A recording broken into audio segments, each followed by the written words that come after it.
In a 40-year marriage, you never imagine that the woman you trust to stand by your side, someone who could do everything, could one day deeply disappoint you. Neither did I. Margaret and I had spent decades together, raising our children and supporting each other through good times and bad. I thought our bond was unbreakable. At least, that's what I believed until that morning. What I saw when I unexpectedly came home didn't just shatter my marriage. It destroyed my faith in my family. The real betrayal wasn't just that Margaret cheated on me with a younger man. What truly broke me was how my family responded when they found out. Instead of offering me the support I desperately needed, they stood by Margaret. It felt like the life I had spent 40 years building was nothing more than a lie. So what was I supposed to do? Stay silent and endure the humiliation, or walk away from everything and take control of my life? This is where my story begins. Before I dive into it, if you want to avoid your life being turned upside down like mine, subscribe to my channel. Every day, we share real lessons from real stories, just like this one. Don't forget to share your thoughts about the shocking truths I've experienced in the comments, and show your support by liking this video. Now that you've subscribed, let's get into my story.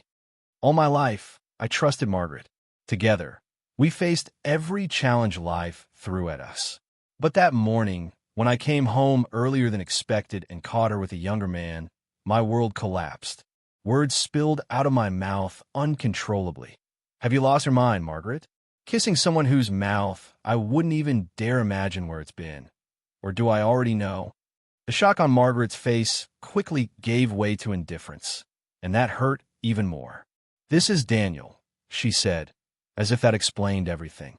That's when I noticed a younger man standing there, extending his hand toward me.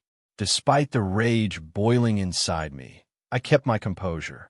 But his arrogance was unbearable. "If you ever come to my house again, I'll destroy you."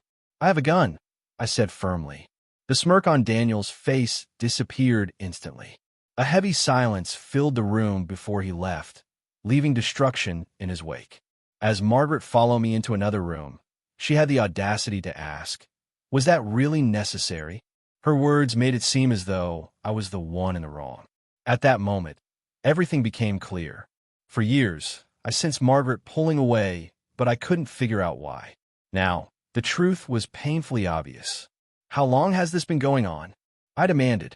Margaret replied nonchalantly, "He comes by while you're out golfing. We meet our needs, and he leaves. It doesn't even affect you." Her words hit me like a cold wave, replacing my rage with emptiness. "Are you saying this casually, or do you actually think this is normal?" I asked, my voice trembling. "It's what's best for us," she said with ease. "You can continue with your golf, and I take care of my needs. We're all happy." Happy? Her thoughtlessness shattered me. The life I believed in for 40 years was nothing but an illusion.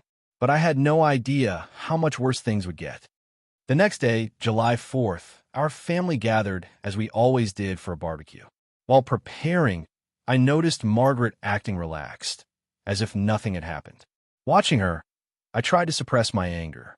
For a moment, I even considered forgiveness, thinking about all the years we had spent together.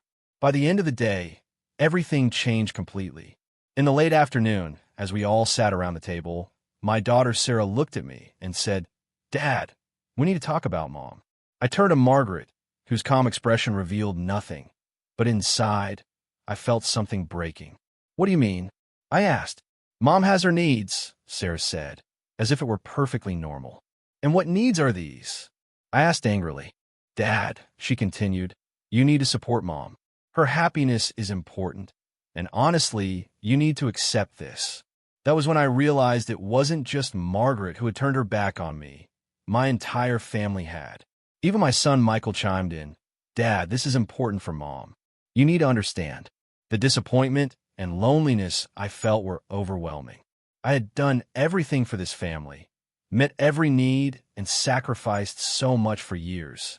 Yet, they not only accepted Margaret's betrayal, they supported it. "So, you're all okay with this? Is that it?" I asked, my voice cold and hollow. Silence. Sarah lowered her head. Michael avoided my gaze. Margaret, as unapologetic as ever, said, "Robert, it's just a matter of needs." It doesn't shake the foundation of our marriage. I still love you, but this is part of my life. That was the moment I knew it was over. My family's lack of support and Margaret's indifference were too much to bear. Looking at all of them one last time, I said, fine, if you all think this is so normal, then you can continue living this life with Margaret, but without me. That night, as I lay in bed, I made my decision. This marriage, this family, it was over for me. Margaret's disregard and my children's betrayal were the final straw. But I wouldn't let them see me break. They would think I had accepted it quietly, but in reality, I was reclaiming control of my life. The next morning, I went about my day as usual, played golf, chatted with friends. I knew Margaret had invited her young man over, but I didn't care anymore. I wouldn't disrupt her perfect arrangement.